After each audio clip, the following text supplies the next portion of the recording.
En las últimas entregas de Tribuna Constitucional desarrollamos el recurso de agravio constitucional, tanto el ordinario como el extraordinario. Y en ambos había una característica, un denominador común. Se daban al interior del mismo proceso, es decir, pasaban del Poder Judicial al Tribunal Constitucional.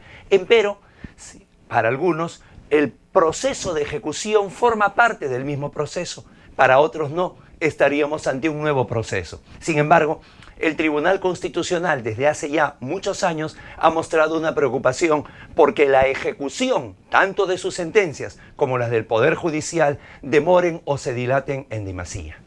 Señores, esto es Tribuna Constitucional. Soy Guido Aguila Grados, entrega número 63, el recurso de agravio constitucional a favor de la ejecución de las sentencias. Bienvenidos.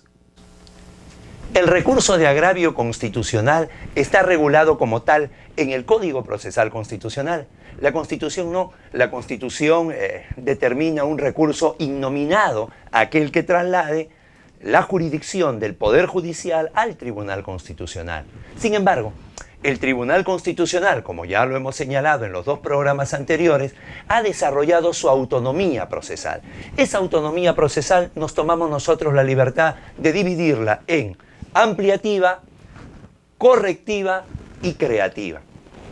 Y por ello pensamos que en el recurso de agravio constitucional ordinario lo que ha hecho es lo que está regulado en la normatividad, desglosarlo, ampliarlo, y es por eso que a eso le hemos llamado autonomía procesal ampliativa.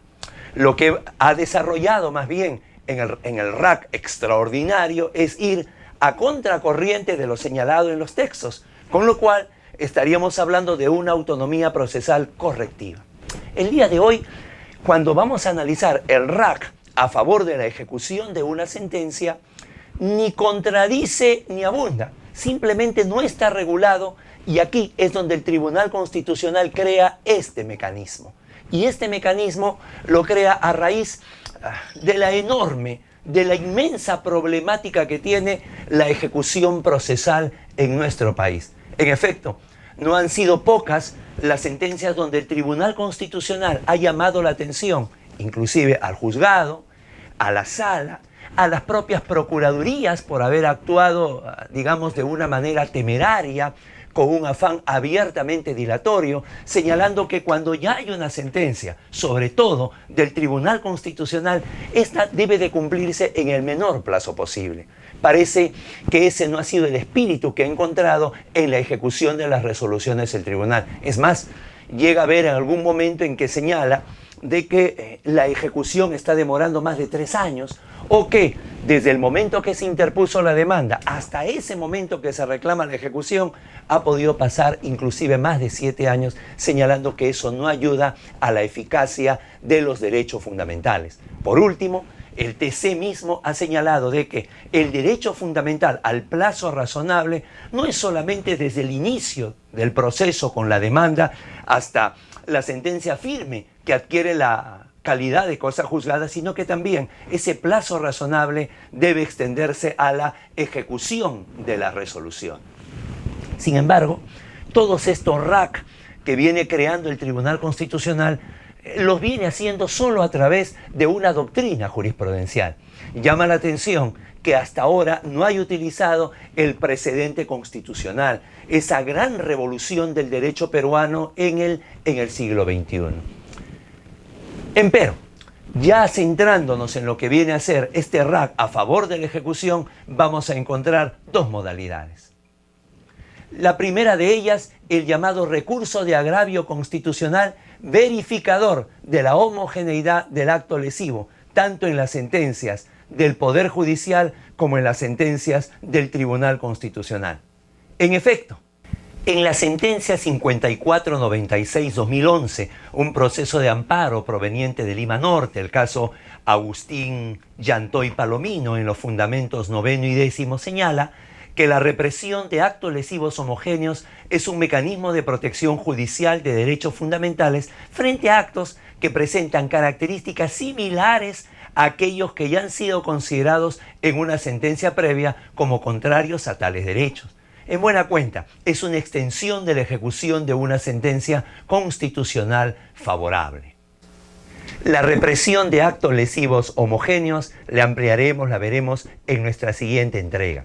Inicialmente, el Tribunal Constitucional consideró que solamente podía conocer los casos de represión de actos lesivos homogéneos que provinieran del propio tribunal. Es decir, se abstuvo de conocer aquellos casos que provenían del Poder Judicial. Sin embargo, luego se dio cuenta que para darle consecuencia y para darle una uniformidad, asumió la competencia señalando lo siguiente. Para conocer un pedido de actos lesivos homogéneos deben concurrir presupuestos procesales cuya ausencia implicaría su inmediata improcedencia. Primero, la existencia de una sentencia firme a favor de la parte demandante en un proceso constitucional de la libertad. En segundo lugar, el cumplimiento de lo ordenado en la sentencia de condena. Tercero, solo si existe una sentencia previa en la que se ha establecido claramente cuál es el derecho afectado y el acto lesivo y que ha adquirido la calidad de firme, podrá evaluarse si la acción u omisión que se produzca con posterioridad resulta homogénea. Así, se declarará improcedente o infundada una demanda de tutela de la libertad que no pueda solicitarse con posterioridad la represión de actos lesivos homogéneos. Por último, la sentencia previa mediante la cual se declara fundada la demanda puede ser, ahora amplía, tanto del Poder Judicial como del Tribunal Constitucional. Y añade que además este recurso de agravio constitucional verificador de la homogeneidad del acto lesivo, así se trate del Poder Judicial o del Tribunal Constitucional, deberá ser conocido inicialmente por el juez de ejecución. Y el segundo RAC a favor de la ejecución es el que se conoce como el recurso de agravio constitucional a favor de la ejecución de una sentencia de la Corte Interamericana de Derechos Humanos. Para esto, el Tribunal Constitucional señaló en una sola sentencia, en la 1245-2014, en el caso Jorge Pacheco Munaico, lo siguiente.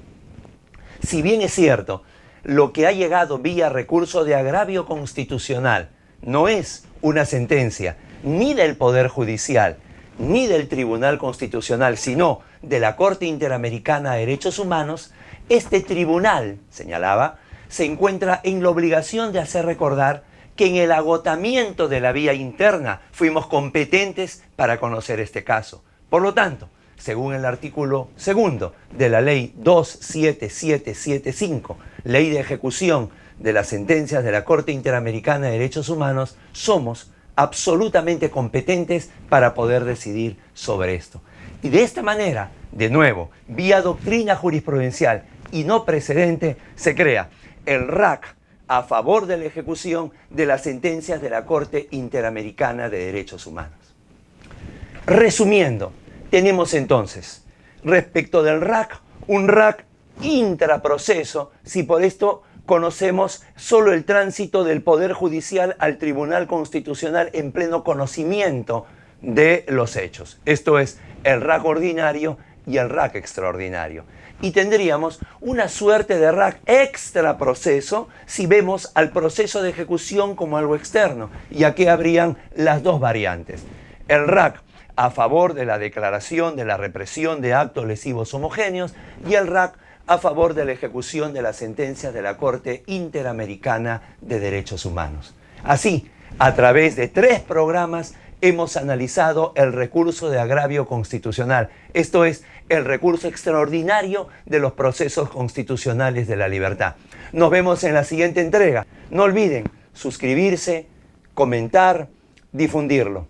Muchísimas gracias. Con su permiso.